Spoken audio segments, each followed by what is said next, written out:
Armenpress հարցը ուղղված է Ռուսաստանի արտաքին գործերի նախարարին։ 2022 թվականին Ադրբեջանը հարձակում գործեց Հայաստանի ինքնիշխան տարածքի նկատմամբ, թիրախավորվեց Ջերմուկ քաղաքը։ Այս պայմաններում Ռուսաստանը ինչու չարձագանքեց եւ չկատարեց իր պայմանագրային պարտավորությունները եւ գործնականում համարժեք արձագանք չեղավ։ Շնորհակալություն։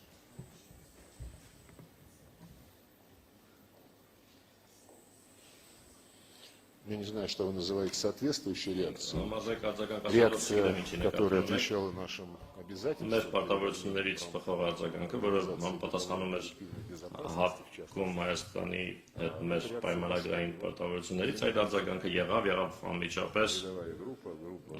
առաջնախումբը, առաքելությունը իրավիճակին ծանոթանալու համար փաստահավաք, այսպես ասած, առաքելությունը հապի գլխավոր կատողարի ղեկավարությամբ միանգամից ուղևորվեց դեպքի վայր, ներկայացրեց օպերատիվ զեկույց, կոնկրետ եւ պրակտիկ առաջարկություններով այն մասին, որ պետք է հապկի դիտորդների առաքելություն ուղարկել այնտեղ իրավիճակը կայունացնելու համար, դիտորդների թիվը նախանշվեց իրենց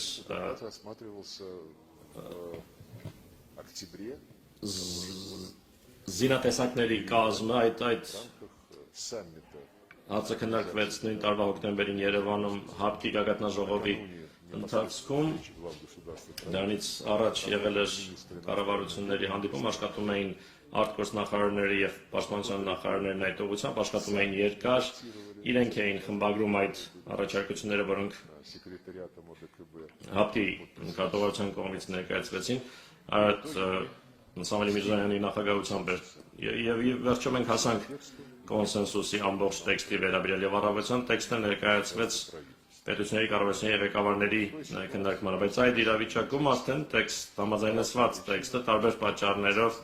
հայկական կողմն առաջարկեց հետաձգել, կոնսենսուս չեղավ, մենք համաձայնեցինք, տվեցինք մեր համաձայնությունը եւ որոշ ժամանակ անց արդեն հայտարարվեց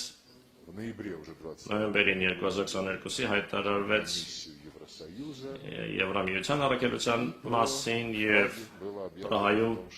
հայտարարվեց այն մասին, որ Լեռնային Ղարաբաղի պատկանելիության հարցում դիրքորոշումը այժմ արդեն երկկողմ հիմունքներով, որոնք հաստատվեցին Բաքվի եւ Երևանի կողմից, որոշվելու է 91 թվականի Ալմատիի հռչակագրի հիման վրա, որի համաձայն Լեռնային Ղարաբաղի ինքնավար մարզը Ադրբեջանի մաս է։ Դա բավական անակնկալ անսպասելի էր, որովհետև 20 թվականի նոյեմբերին, թեժ մարտական գործողությունների ընթացքում, որոնք ընթանում էին Հայաստանի եւ Ադրբեջանի միջեւ, երբ Ռուսաստանի նախագահը Հայաստանի վարչապետի եւ Ադրբեջանի նախագահի հետ միասին գիշերը բառացիորեն անձամբ խմբագրեցին պայմանավորվածության տեքստը, հրադադարի մասին պայմանավորվածության տեքստը, այդ փաստաթղթում Լեռնային Ղարաբաղի պատկանելիության հարցը գիտակցաբար թողնվել էր փակագծից դուրս, ջենտլմենական պայմանավորվածություն կար այդ հարցում, որ Ղարաբաղի հարցը ենթակա երկրների միջև հետագա համաձայնեցման, բայց տեղի ունեցավ այն ինչ տեղի ունեցավ, ուստի հավանաբար միշտ կարելի է ես չեմ վիճարկում մեր հայ բարեկամների հնարավորությունը քննադատություն հնչեցնելու այն ժամանակ ինչ-որ մեկի ցուցաբերած դիրքորոշման կապակցությամբ, բայց ես նշեցի, թե ինչ ենք մենք արել, իսկ ավելի խորը ընկալման համար, իրավիճակն ավելի խորապես հասկանալու համար, իհարկե հիշեցի, որ մեկ տասնամյակից ավելի երկար տևել են բանակցությունները, որոնք Երևանի նախկին վարչակազմերի մասնակցությամբ տարվել են եւ մի քանի անգամ ասվել է, որ